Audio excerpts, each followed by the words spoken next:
अस्सलाम वालेकुम दोस्तों। उम्मीद है आप जहाँ कहीं भी होंगे खैरियत से होंगे। अल्लाह पाक से दुआ है अल्लाह पाक को हमेशा अपने हिफ्ज़ व अमान में रखे।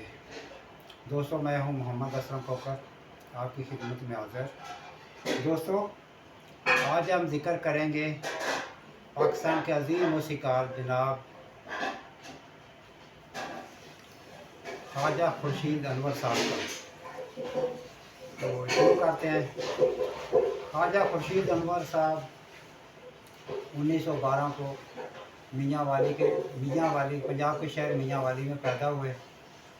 उन्होंने इब्तदाई तालीम मियाँ वाली में हासिल की। अलबत्ता आला तालीम के लिए वो लाहौर तशरीफ़ ले गए और लाहौर में उन्होंने नेशनल कॉलेज में दाखिला ले लिया और बाकी तालीम वहाँ पर हासिल की। वहीं पर उनकी मुलाकात अज़ीम आज़ादी पसंद रहनुमा भगत सिंह से हुई। वो भगत सिंह के साथी थे और किसी हद तक उन्होंने आज़ादी की इस लड़ाई में हिस्सा भी लिया।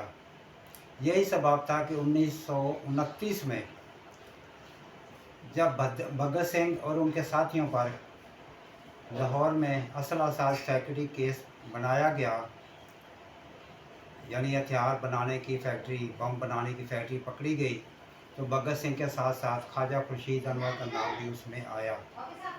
उन पर भी इल्ज़ाम हुआ, वो गिरफ़्तार भी हुए, लेकिन ख़ानदानी असर रसूख के बहस वो इस केस से बरी हो गए। अलबत्ता भगत सिंह और उनके साथियों को, दो साथियों को मज़ीद उनके साथ फांसी हो गई। अलबत्ता ख्वाजा खुर्शीद अनवर जैसा कि हमने अर्ज़ किया इस केस से बरी हो गए। इसमें उसका ख़ानदानी असर रसूख भी शामिल था बरी होने में। अलबत्ता बाद अज़ां ख्वाजा खुर्शीद अनवर क़याम पाकिस्तान के बाद फ़िल्म इंडस्ट्री से मुंसलिक हो गए और उन्होंने मौसीक़ार बनने का फ़ैसला किया और उन्होंने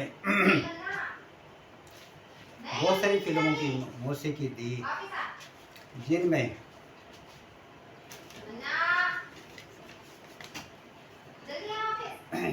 इंतज़ार, मौसीक़ार, घूंघट, हमराज, चंगारी, हवेली, सलाम मोहब्बत, मिर्ज़ा जट, हीर रांझा, शीर फरियाद काबिल ज़िक्र फिल्में हैं। दोस्तों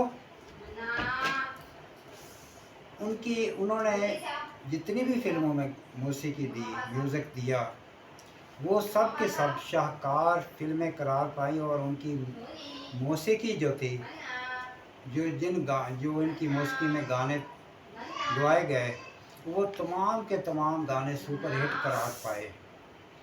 फिल्म अगर उनकी मौसीक़ी के बहस मौसीक़ी की जिन फिल्मों में उन्होंने मौसीक़ी दी, अगर वो फिल्में नाकाम भी हो तो उनमें दीगर वजूहात थी।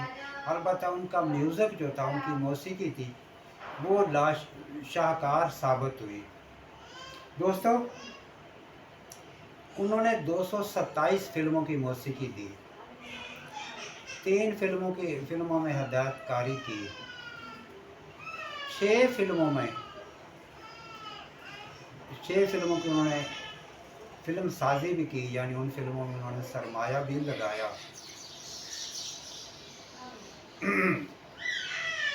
और 6 फिल्मों की उन्होंने कहानियाँ भी लिखी, यानी वो मुसन्निफ़ भी थे, हिदायतकार भी थे, मौसीक़ार थे, लेकिन बेसिकली वो मौसीक़ार ही थे।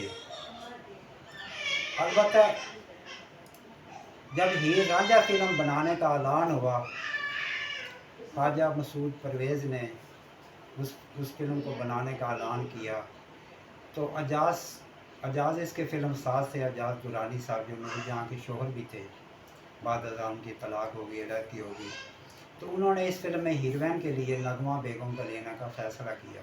लेकिन फिर किसी ने उनको मशवरा दिया कि आप नगमा बेगम को ना लें, आप इस फिल्म में फ़रदौस बेगम को लें, वो बेहतरीन अदाकार, वो फ़रदौस बेगम बेहतरीन हीरोइन का किरदार अदा करेंगी, चुनांचे फ़रदौस बेगम को ले लो।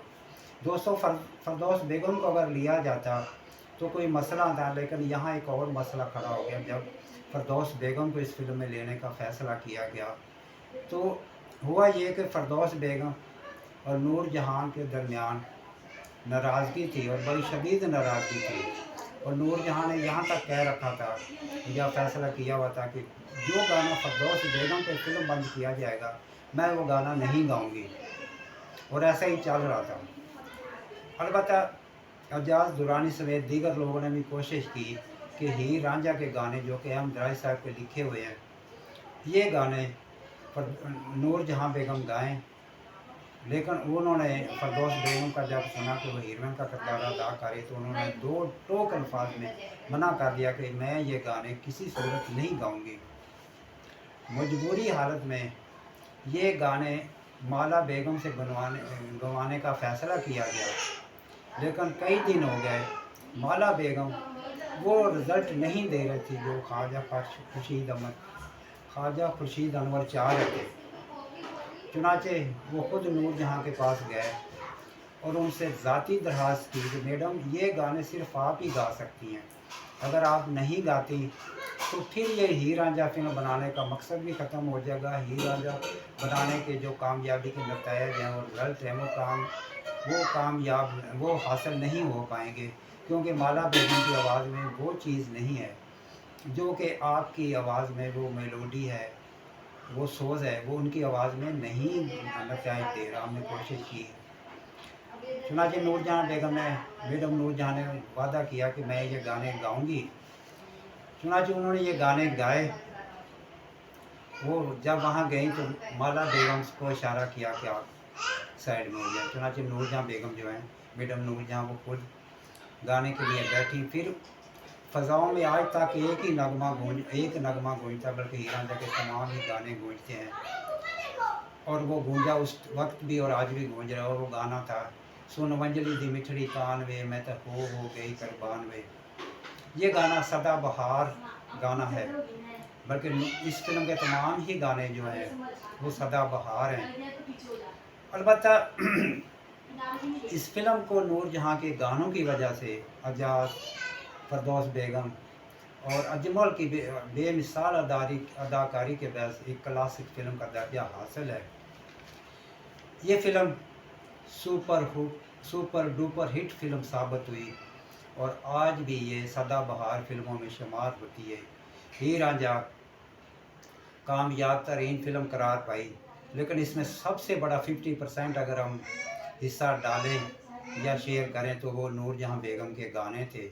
अगर वो गाने ये नूरजहां बेगम ना गाती तो मुमकिन था, और ऐन मुमकिन था, 100% हम कह सकते हैं कि ये फिल्म, ये गाने इतने हिट ना होते, इतने सुपर हिट साबित ना होते। तो दोस्तों,